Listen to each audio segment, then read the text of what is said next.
Assalomu alaykum hammaga. Xo'p, demak bugun sizlar bilan yuzutchu, get yuzutchu hamda be yuzutchularni ishlatilish holatlari va ularni farqlarini tushuntirib beraman. Xo'p, dastlab demak yuzutchudan boshlaymiz. Yuzutchu qanaqa holatni ifodalaydi? Yuzutchu bu o'tmishda odat bo'lgan, hozir esa to'xtatilgan ish harakatni ifodalaydi. Ya'ni agar siz o'tmishda biror ish harakatga odatlanib qolgan bo'lsangiz, hozir uni to'xtatgan bo'lsangiz, uni ifodalash uchun yuzutchuni ishlatasiz. Xo'p, endi buni tuzilishi qanday bo'ladi? Yuzutchu o'tgan zamonni ifodalasa ham, lekin yuzutchudan keyin keladigan fe'l faqat birinchi shaklda keladi. Unga id ham qo'shilmaydi yoki ing ham qo'shilmaydi. Xo'p, endi buni ma'nosi qanday bo'ladi? Qanday tarjima qilinadi? Oldinlari shunday edi deb tarjima qilinadi. Xo'p, endi buni misollar bilan ko'radigan bo'lsak, I used to live in Tashkent, ya'ni men oldinlari Toshkentda yashardim. Ya'ni oldin Toshkentda yashaganman, hozir yashamayman degan mazmun kelib chiqadi. Xo'p, ikkinchi gapda she used to play football at school. U oldinlari maktabda futbol o'ynardi. Ya'ni oldin o'ynagan, hozir esa to'xtatgan degan mazmun kelib chiqadi.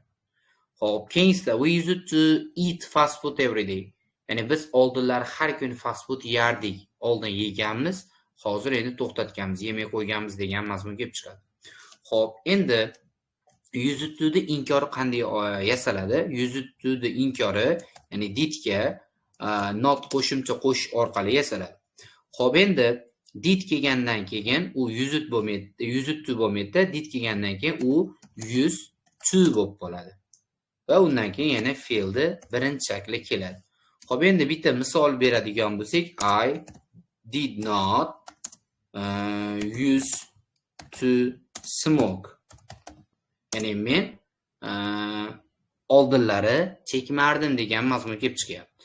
Demak, yuzutchuni inkorini va so'rog'ini yasash uchun biz diddan foydalanamiz.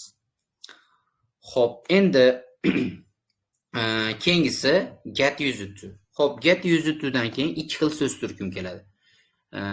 Fe'l kelishi mumkin va ot kelishi mumkin. Agar get yuzutchudan keyin fe'l keladigan bo'lsa, albatta unga ing qo'shilishi shart.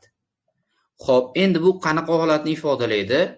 Biror narsaga asta-sekin o'rganib qolish, lekin to'liq ko'nikmaganligini ifodalaydi. Ya'ni agar siz biror narsaga odatlanayotgan bo'lsangiz, lekin to'liq ko'nikmagan bo'lsangiz, demak siz get yuzutchu ishlatasiz, ya'ni o'rganib qolyapman deyish uchun. Xo'p, endi buni tuzilishi qanday bo'ladi? Get, undan keyin yuzutchu va fe'l, agar fe'l kelsa unga ing qo'shiladi yoki noun kelishi ham mumkin. Xo'p, endi buni tarjimasi qanday bo'ladi? Ya'ni ma'nosi o'rganib boryapman, o'rganib olaman degan mazmuni kelib chiqadi. Xo'p, endi buni misollar bilan ko'radigan bo'lsak, I get used to waking up early every day. Ya'ni men har kuni erta turishga o'rganib qolyapman. Ya'ni o'rganyapman, lekin hali to'liq ko'nikmadim degan mazmun kelib chiqadi. Xo'p, keyingisida he got used to living alone. Ya'ni u yolg'iz yashashga o'rganib qolgandi. Ya'ni lekin to'liq ko'nikmagan. Xo'p, keyingisida demak bu gap ikkita gapni ko'ryapmiz. Mana get yuzutchudan keyin fe'l kelyapti va unga albatta ing qo'shilyapti. Endi uchinchi misolda mana you will get used to the weather. Ya'ni bunda mana yuzutchudan keyin ot kelyapti. Endi buni tarjimasi qanday bo'ladi? Ya'ni sen ob-havoga o'rganib qolasan degan mazmun kelib chiqadi. Xo'p, endi buni inkori albatta yordamchi fe'l qaysi zamonda bo'lsa, o'sha zamonda yordamchi fe'li bilan yasaladi. Biz demak gotni boshqa zamonlarga tuslab ishlatsak ham bo'laveradi. Xo'p, endi keyingisi be yuzutchu. Demak, be yuzutchudan keyin ham ikki xil so'z turkum keladi. Agar fe'l kelsa, unga albatta ing qo'shiladi yoki noun kelishi ham mumkin. Xo'p, endi bu qanaqa holatni ifodalaydi? Biror narsaga o'rganib bo'lgan holatni ifodalaydi. Ya'ni agar siz biror narsaga to'liq o'rganib qolgan bo'lsangiz, men bunga o'rganib bo'ldim deyish uchun, demak siz be yuzutchuni ifodalaysiz. Agar misol uchun biror narsa qilishga o'rganib bo'lganman desangiz, be yuzutchu va unga fe'lga ing qo'shiladi. Agar birorta narsaga o'rganib qolganman desangiz, be yuzutchudan keyin albatta birorta noun ishlatasiz. Xo'p, endi buni yasalishi qanday bo'ladi? Be, ya'ni to be, undan keyin yuzutchu va fe'l kelsa albatta ing yoki noun kelishi ham mumkin. Xo'p, buni ma'nosi qanday bo'ladi? O'rganib qolganman, o'rganib bo'lganman degan mazmun kelib chiqadi. Xo'p, endi buni misollar bilan beradigan bo'lsak, I am used to getting up early now. Ya'ni men hozir erta turishga o'rganib bo'lganman. Ya'ni o'rganib qolganman. Menda hech qanaqa erta turishda muammo yo'q degan mazmun kelib chiqadi. Xo'p, keyingisida she is used to working at night. Ya'ni u tunda ishlashga o'rganib bo'lgan. Ko'nikib bo'lgan degan mazmun kelib chiqadi.